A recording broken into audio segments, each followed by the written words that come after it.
中国有前途吗？中国要崩溃了吗？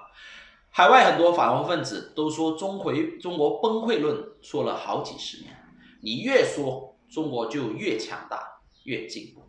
今天大家看小马穿着一身红衣，你不要以为我就是要捧中国，其实今天我就是要黑中国的。你有没有听说过一句话，翻墙就是为了要看中国笑话？那你知道呢，越翻墙就越爱国，所以今天我就是要来黑中国的。所以越黑中国，中国就越会怎么样？下一句我就留给观众朋友们，请你们来留言，发挥你们的创意。越黑中国，下一句会是怎么样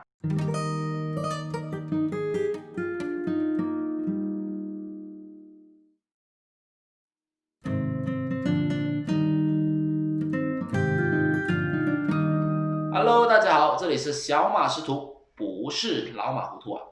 新的一年依然由我和你聊一则你感兴趣的时事新闻。新朋友就帮忙按订阅和旁边的小铃铛，旧朋友的话就帮我分享，然后看到广告的时候就不要直接按略过了，拜托你们就看一个30秒，唯有这样呢，我们创作者就拿到一点点的收益。谢谢大家。我还记得啊，在以前我们身边的人都只谈到美国怎么样怎么样，西方呢是如何先进和发达，鲜少看到他们说关于中国的好话，说的都是黑中国的话。但是今天呢，小马想和大家用另外一个维度来看中国。中国有前途吗？答案是有还是没有？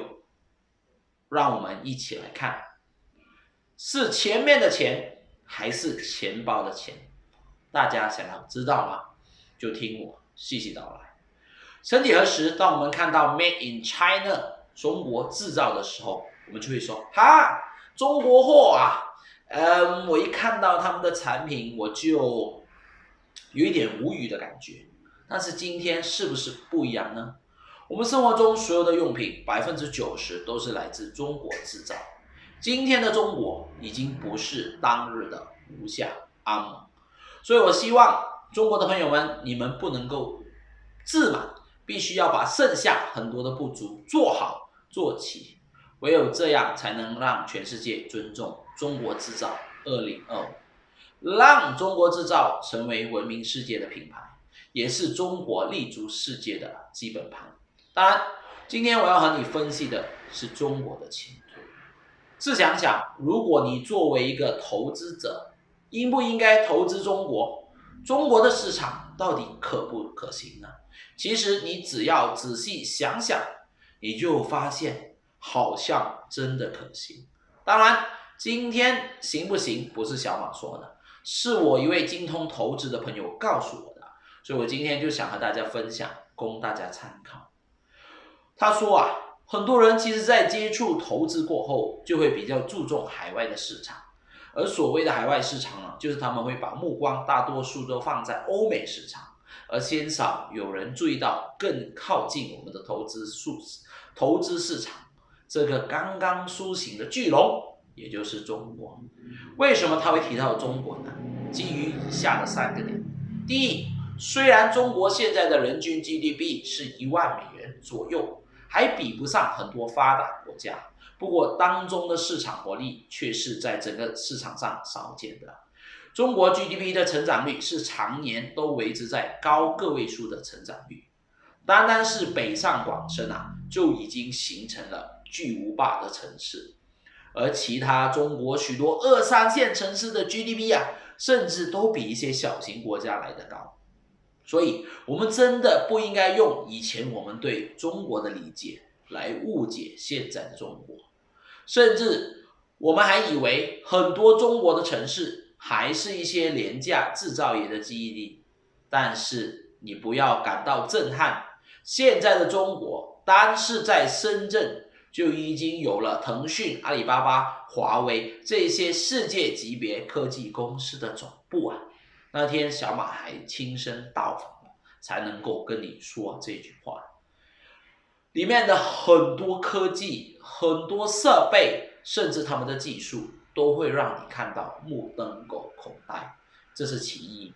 其二，可能很多人会问，中国最重要的竞争力到底是什么？而我给出的答案是人口的规模。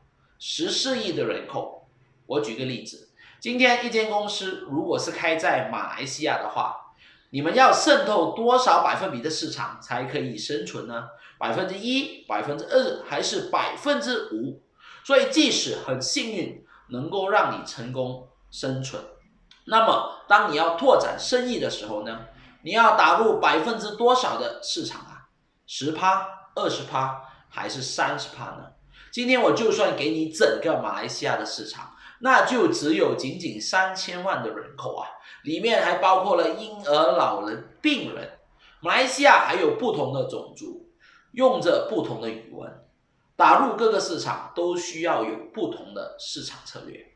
可是今天如果你放在中国市场，企业所拥有的空间就大得多了。今天这些企业，他们可以迎合市场的主流，也可以走入小众精品的路线，这就使得任何企业都可以专注在自己的领域。你可能只要在中国吃下0.1%的市场，就可以生存，并且做大做好。所以如果你能够在中国一个城市成功，可能就比整个马来西亚的市场更大了。第三，在人口基数大的同时，也必须要有强大的内需。有人可能说，如果单是人口规模的话，那么我们就应该要到印度发展啊，因为印度的人口基数在未来是肯定会超越中国的。但是你不要忘了一个点，目前印度的确是拥有人口，可是他们的内需依然不足，国民的消费能力过低，所以印度还是暂时不是很适合成为投资或者发展的对象。内需的强大，使到中国市场有本钱孕育出各式各样的行业和各种奇形怪状的生意模式。